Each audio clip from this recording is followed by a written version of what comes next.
Алдыңғы сабақтарда біз бизнес страницаны ашу, оны әрлеу, одан кейін ADS менеджердің настройкасын жасау деген секілді процесстердің барлығын жасадық. Енді бізге қалғаны таргет жіберудің өзі. Қазір осы сабақта таргет жіберуді үйренеміз. Таргет жіберу үшін алдымен ADS менеджерге өтеміз. ADS менеджер мына сол жағында болады. Егер де сол жағында болмаса, мына жерден плюспен өтіп, яғни ADS плюспен өтіп рекламаны басасыздар. Одан кейін мына перейти в ADS менеджер дегенді өтесіздер. Осылай загрузка ADS менеджер деп шығады. Осы бетте бүкіл процесстердің барлығы жасалады. Осы жерде жаңағыдай рекламаны жіберу, оны өшіру, өзгерту, одан кейін аналитикасын шығару, жаңағыдай CTR-ын қарау, CPM деген секілді барлығын осы жерден көреміз. Осы жерден жасаймыз. Енді кеттік таргет жасау үшін біздер создать батырмасын басамыз. Осы жерден цель компания деген жерде трафикті таңдаймыз. Трафик таңдағаннан кейін, мына жерде төменде назовите свою компанию деген бар. Осының үстіне басасыздар, және де қазір мына жақтан ақпараттар толтырамыз. Ең алдымен компания деңгейінде бұл жерде біз өзіміздің қандай реклама жіберіп жатқанымызды жазсақ болады.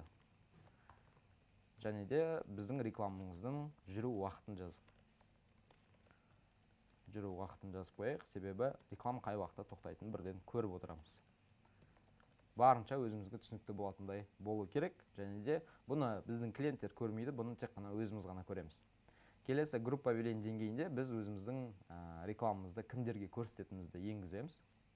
Мысалға мен аламын да бизнесмендер. Интернет-маркетологтың рекламасын жіберіп жатырмын, бизнесмендер и жасы 25-45. Келесі объявление деңгейінде біз не жібереміз рекламаға? Баннер жібереміз бе, видео жібереміз бе? Соны жазамыз. Мен рекламаға баннер жіберемін. Келесі продолжить басамыз. Бізде осындай бет шығады. Осы жерден бірден төменге түсесіздер. Одан кейін мына жерде оптимизация бюджеті компания деген тауып аласыздар. Осыған біздер жаңағы оптимизацияны қосып қоюымыз керек. Бұл біздің рекламаның ақшасы барынша тиімді жүруіне көмектеседі. Және де мына дневной бюджет жанында мына жерден сіз өзіңіздің қалаған бюджетіңізді белгілейсіз. Осы жерде біз өзіміздің рекламаға қанша ақша жұмсайтынымызды белгілейміз. Негізінен тест ретінде ең бастапқы кезде бір $3 қойсақ болады. Егер де уже реклама өтіп, бәрі нормально болған кезде біз аламыз да бұл бюджетті жары қарай көбейте береміз. Бастапқыда жаңағы тестке күніне $3 қойсақ жеткілікті. Келесі далені басамыз. Далені басқан кезде келесі бет шығады. Бұл группа повеление деңгейі. Бұл жерде біз өзіміздің жаңа аудиториямызды соның барлығын белгілейміз. Міне трафик деген жерде міне сайт деп тұрады. Сайт тұру керек. Біз рекламамызды сайтқа жібереміз. Келесі бюджет и график бөлімінде мына жерде дата запуска деп тұр, және де дата окончания. Запуск деген бұл рекламаның басталу уақыты, окончания бұл рекламаның аяқталу уақыты. Қазір аяқталу уақытын белгілейміз. Ол үшін мына жерде галочканы қою керек. Міне установить дату окончания деген жерден галочканы қоямыз. Одан кейін төмен мына жерде датаны белгілейміз. Біздер аяқталу уақыты, мысалы рекламамыз 1 апта жүреді. Одан кейін уақыты. Мына жақта жоғарыда қандай уақыт тұр, дәл соны жазып қойсаңыздар жеткілікті. Жаздық. Міне біз датаны белгіледік. Яғни рекламамыз қазір бірден тексеріске кетеді, одан кейін 6 маусымға дейін жүреді. Яғни өзіміздің рекламамыздың қай уақытқа дейін жүретінін осы жерден белгілейміз. 5 күнге жібереміз, 4 күнге жібереміз, немесе 10 күнге жібереміз. Осы жерден белгілейсіздер. Келесі аудитория бөлімінде бұл жерде біз өзіміздің мақсатты аудиториямыздың жасын, жынысын, қызығушылықтарын, одан кейін жаңа рекламаны қай жаққа жіберу керектігін белгілейміз. Ең алдымен местоположениені белгілеу керек. Ол үшін мына жерде изменить деп басамыз. Сізде кей кезде изменить емес, редактировать деп шығып тұруы мүмкін.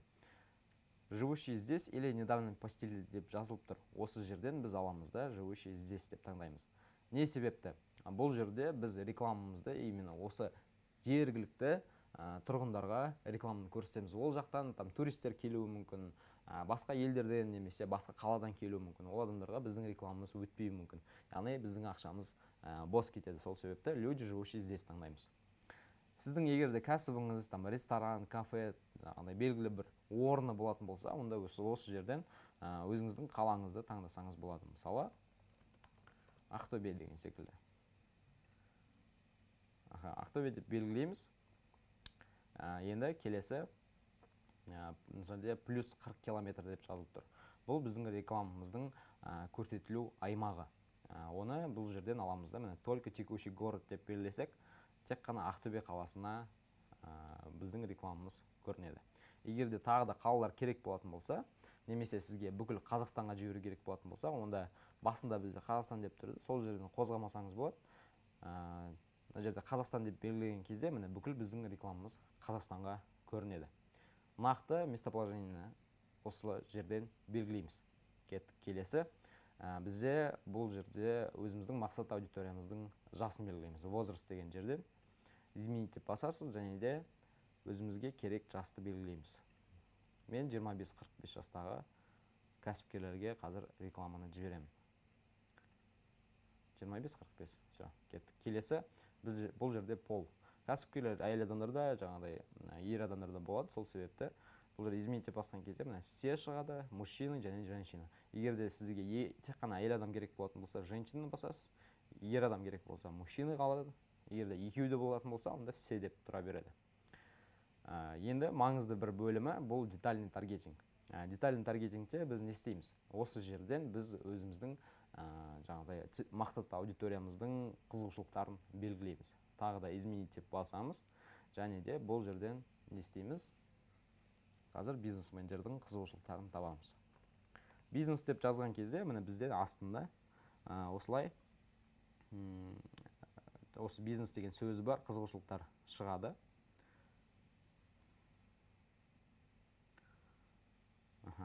Малый и средний бизнесті белгіледік.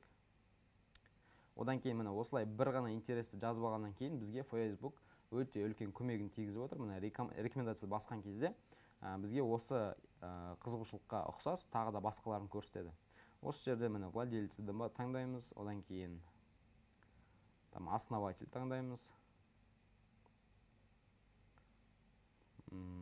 Интерес бизнес және де предпринимательство.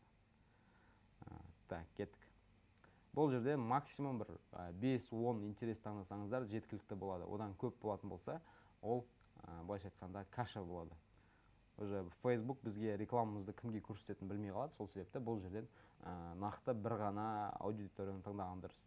Тек қана бизнесмендер, тек қана мысалы декреттегі аналар, тек қана аналар деген секілді. Келесі, осы жерде сохранить эту аудиторию дегенді басамыз. Бұл нәрсені не үшін жасаймыз? Біз келесі таргет жіберген кезде осы аудиторияны қайтадан таңдап отырмас үшін, уақыт үнемдеу үшін осы аудиторияны сақтап қоямыз. Бизнесмендер 25-45. Осылай аудиторияның атын жазасыздар, және де сохранить деген батырманы басамыз. Біздің аудитория сақталды. Енді келесі бұл жерде бұл места размещения. Міндетті түрде вручную деп басамыз, және де өзімізге керек платформаны таңдаймыз. Бұл жерде 4 түрлі платформа бар: Facebook, Instagram, Audience Network және де Messenger. Бізге ең керегі бұл Facebook және де Instagram. Ол үшін ең біріншіден устройство деген бөлімде изменить деп басып, тек қана мобильный устройствоны қалдыруымыз керек. Бұл жерде не деген сөз? Мобильный устройство бар, және де ПК деген бар. ПК бұл персональный компьютер. Яғни бізді, мысалы, например, Facebook'ке ноутбук арқылы кіретін адамдар бар. И оларға жаңағыдай біздің рекламамыз көрінеді. Ол адамдар бізге, мысалы, керек емес. Керек емес. Именно бізге Facebook пен Instagram'ға телефонмен кіретін адамдар қажет.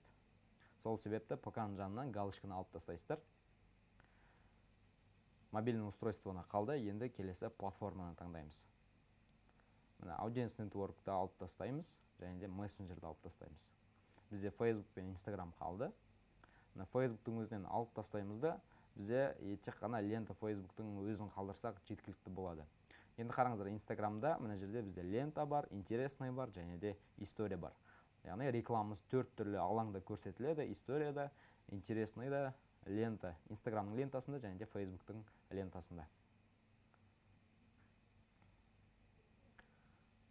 Рекламамызды қайда көрсететінімізді таңдадық. Енді келесі далее басып,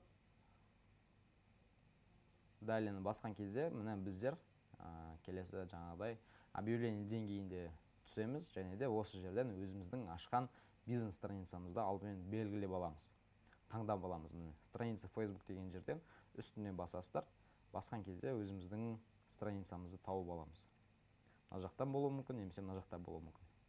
Аласта интернет-маркетолог, мысалы Райымбек деген секілді, осыны таңдайсыздар.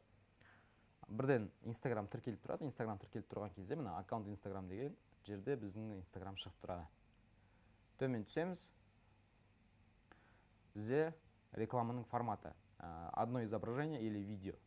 Бұл жерде яғни бір ғана баннер немесе бір ғана видео жүктейміз. Ал егерде кольцевая галереяны таңдайтын болсақ, онда бірнеше баннер, бірнеше видеоны жүктей аламыз. Максимум 10-ға дейін жүктей аламыз. Одно изображение или видеоны таңдаймыз. Яғни менде қазір бір ғана баннер бар. Одан кейін келесі рекламные креативы. Осы жерде міне добавить медиафайл деген батырма бар. Осыны басып, біз өзіміздің баннерімізді немесе видеомызды жүктейміз. Изображение деген кезде баннер, видео деген кезде видео. Изображение таңдаймыз. Келесі осылай сізде шықпауы мүмкін, себебі сіздер рекламаны бірінші рет жіберіп тұрсыздар. Баннерді жүктеу үшін загрузить дегенді басамыз.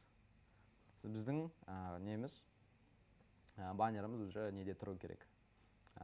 Неде рабочий столда қойып қойсаңыз бірден осылай табылады. Одан кейін осы баннерді жүктейміз. Баннер жүктелді. Келесі далені басамыз. Және де готовы деп басамыз.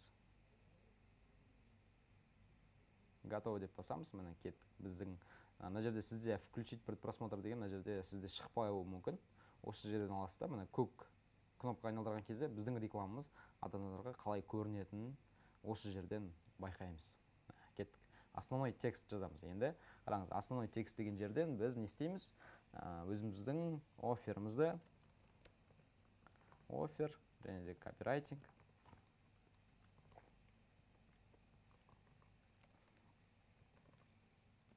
Одан кейін call to action, яғни жаңағыдай іс-әрекетке шақыру, осының барлығын осы жерде жазасыздар. Яғни мен сияқты оффер, копирайтинг, call to action деп жазып қоймаңыздар. Өзіңіздің дайындаған офферіңізді, копирайтингті, call to action'ды осы жерге, основной текст деген жерге жазамыз. Міне қараңыз, мен мына жерде жаздым. Ол мына жақта Facebook'тың лентасында ең бірінші басында көрінеді. Ал егерде Instagram'ның лентасында осындай ошибка шығып тұруы мүмкін. Ол жағынан уайымдамаңыздар. Мынандай ошибкалар шығып тұрады. Біз қазір толығымен рекламаның барлығын жасап біткеннен кейін барлығы нормально көрінеді. Мысалға, историяда шығып тұр. Лентада кішкене көрінбей тұр. Оның барлығы уайымдамаңыздар, барлығы көрінеді. Кеттік. Келесі, мына жерде место назначения, бұл жерде сайт тұрады. Сайт тұрады, қозғамайсыздар. Енді келесі URL сайты деген кезде, мына чат API арқылы жасалған өзіміздің сілтемемізді осы жерге қоямыз. Ең алдымен жаңағыдай номерімізді жазамыз, одан кейін бізге қандай реклама, қандай текстпен адам шығу керек, соны жазамыз.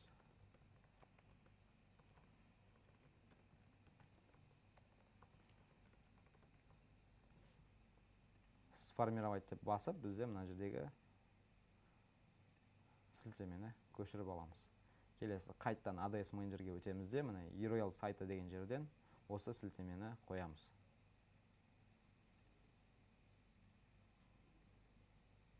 Міне қойылды. Міне бізде лентаны шықты, бағана лента шықпай тұр еді, енді қойылды. Бізде ошибкалардың барлығы кетті. Осылай сіздерде де осылай болу керек, ошибка болмау керек. Лентаның размері 1:1 болу керек, яғни квадрат. Так, мына біздің текстіміз мына жақтан шығып тұрады. Историяда мына жерде текст тұрады. Және де Facebook'тың лентасында текст мына жақта тұрады. Төмен түсеміз. Все, кеттік. Бізде ең соңғы қалғаны енді опубликовать деген батырманы басу. Осы батырманы басу арқылы біз ары қарай таргетті Facebook'тың тексерісіне жібереміз. Facebook біздің рекламамызды қанша уақыт тексереді? Егерде біз рекламаны ең алғаш жасап жатқан болсақ, көбімізде осылай. ең алғаш жасап жатқан кезде біздің рекламамызды максимум 48 сағат тексереді. Ал егерде уже бір емес бірнеше рекламаны жіберіп бастаған кезде, уже мысалы келесі рекламаны, мына реклама жүріп бітеді немесе жүріп жатқан кезде екінші рекламаны жасайтын болсақ, онда ол уже бізде максимум 24 сағат тексеріледі. Енді қараңыздар, біздің рекламамыз статусы тұр на проверке. Бірнеше статус бар. Бұл жерде қызыл болып тұратын болса, мына жерде жасыл болып тұр. Бізде әзірше қызыл болып тұратын болса, онда біздің рекламамыз тексерістен өтпей қалды, немесе бір қандай да бір ошибка бар, сол ошибканы реттеу керек болады. Ол үшін бірден редактировать, немесе мына жердегі шығып тұрған ошибканың үстіне басқан кезде қандай ошибка шығып тұрғаны көрінеді. Сол жерден батырманы басып арқылы ошибканы жөндейміз. Редактировать етіп, мысалы көбінде проблема бұл осы жаңағыдай объявление бөлімінде баннеріңіз сәйкес келмей қалады, немесе текстіңіз өтпей қалады деген секілді.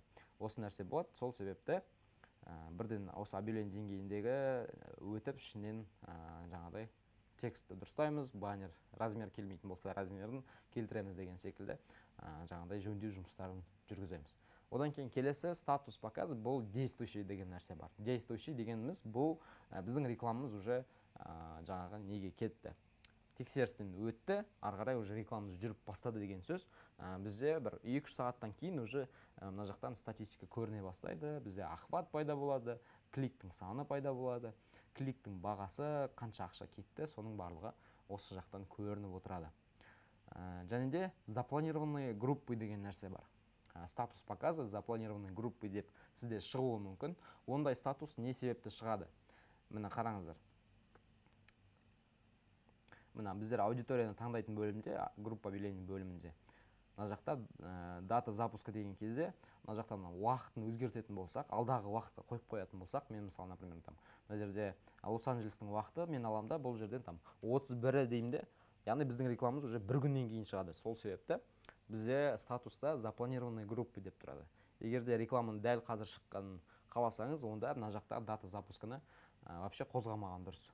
Яғни біздің рекламамыз бірден тексеріске кетеді, тексерістен өткеннен кейін бізден бірден неге шығады, действующий болады. Так, кеттік. Енді осы ең негізгі статустар. Егерде рекламаны өшіру керек болатын болса, мына жақта включить, выключить деген VKL және де выкл деген осындай не бар. Сөздер жазылып тұр. Осының үстінен басқан кезде біздің батырмамыз сұр түске айналады. Яғни біздің рекламамыз статусы бірден выключен дегенге өзгереді. Қайтадан қосып қоямыз на проверке. Статус показа және де завершен деген нәрсе бар. Завершен дегеніміз біздің рекламамыз өзінің уақытымен толығымен аяқталды деген сөз. Яғни рекламамыз өзінің уақытына дейін жүріп бітті. Сол кезде статус бізде завершен деп шығады.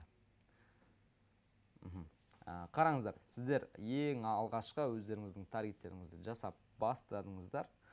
Таргеттеріңіз жақсы жүреді деген ойдамын. Алдағы сабақтарда біраз нәрсені үйренетін боламыз. Келесі сабақтарда кездескенше.